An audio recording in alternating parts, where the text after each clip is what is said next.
Fiji in the Nations Championship 2026, folks. The only team which doesn't get a home game. Kind of one of the disappointing things about this fixtures list, but they are in the Nations Championship. They've got a squad. It was named like a month ago, but they've had a few changes since then with some guys injured. We'll go through it. What are the expectations for their 3 matches? And you guys can let us know your thoughts. So there's a few things working against the Fijians. They've got a new coach.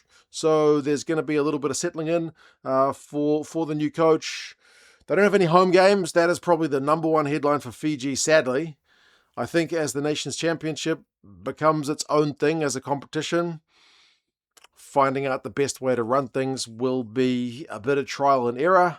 I'm assuming, because I don't know what was going on in the background, but I'm assuming Fiji and Japan, with their inclusions as the kind of 2 extra teams beyond the Rugby Championship and 6 Nations, were kind of pressured a little bit to be kind of flexible. Logistically, maybe commercial pressures put on them. I'm not sure, but they'll be happy to be in the competition. But Japan's playing one of their games, their home games, in Australia to be flexible, and Fiji is playing all 3 of their games in the UK. So no home games for Fiji. If you've seen games in Fiji, you know that sucks because it's such a fortress. Look at the Drua in Super Rugby. Many of their games, many of their famous wins have been at home. Their home record is so much better than their away record. Look at Scotland going to Fiji last year, albeit without some British and Irish Lions. Such a tough place to go, such great crowds. It's just disappointing they don't get any home games. I'm sure there are some commercial benefits for the Fijian Union for playing over in the UK, and there's certainly some logistical benefits, but it just sucks as a fan to see no games being played in Fiji. So we get to play in Cardiff, then in Liverpool, and then in Murrayfield. So at least for the Fijian guys, they don't have to do much traveling around, just a bit of travel within the UK itself.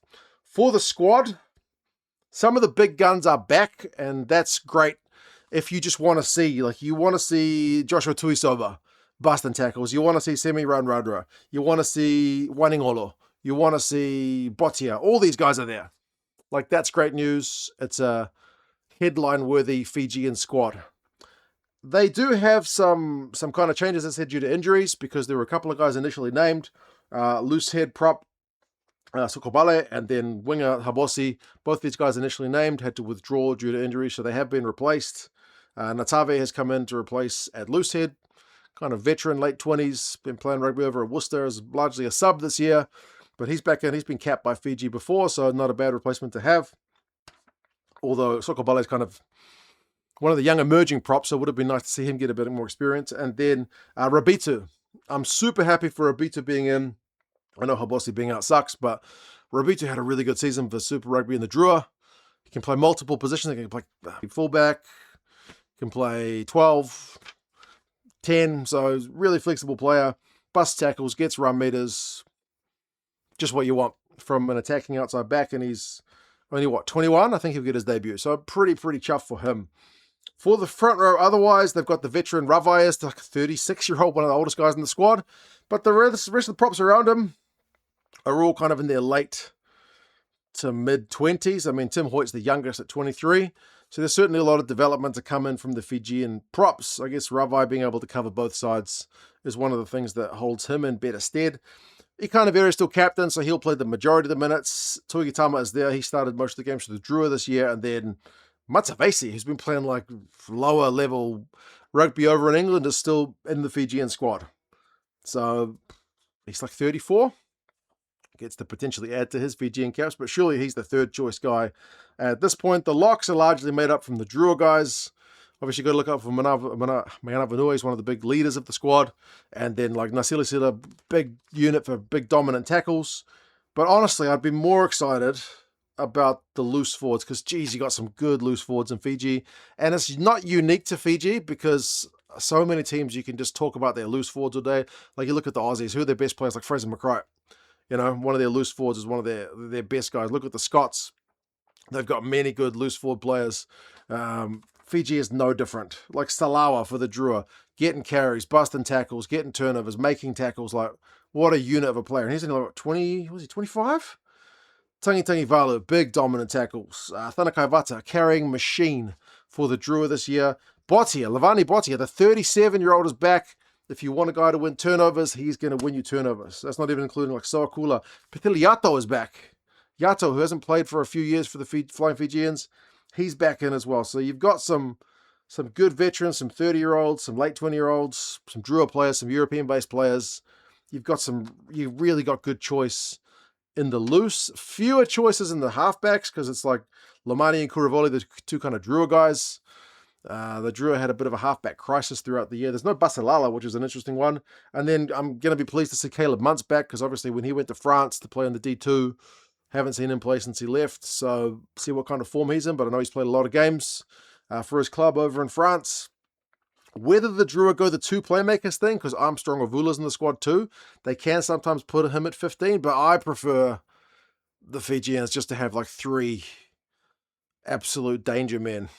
One on each wing, and then put a Rayasi or someone else at fullback. You don't necessarily need to go with double playmakers. I think obviously it depends on who you're playing and how much ball you want to kick and whatnot. But when you've got the outside backs that Fiji have got, I feel like you're pretty good just to not necessarily go. Leave Armstrong or Will on the bench as the utility kind of back replacement. Tuisova, Radradra potentially in the midfield, Botitu as well, Ravovo. You got some very good midfielders. Kawaravelu, Ramatamanda, Waningolo. Good, he's got 18 tries in the top 14 or something nuts.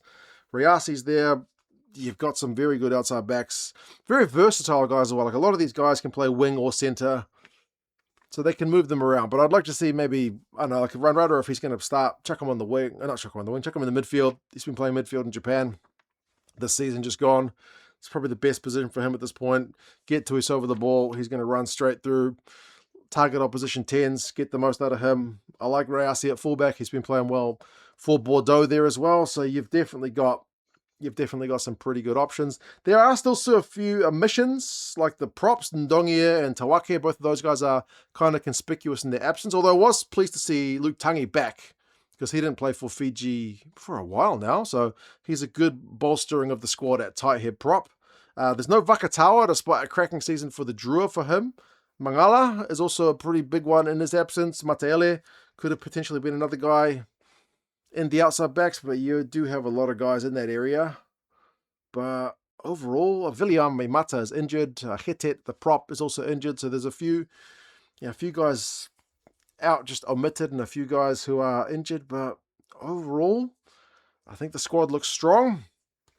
I just wish they were playing at home because then when we look at the expectations, I feel like they go a bit differently.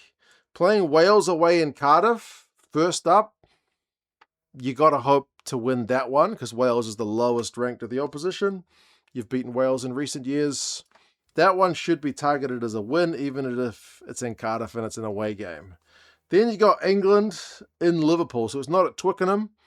So it's less of a kind of home factor, but it's still a home game for England. It's being played in England. But you guys, Fiji, will just be traveling from your base camp, whereas England will be coming back from South Africa. Potentially beaten up. England might switch their team around a fair bit for game 2.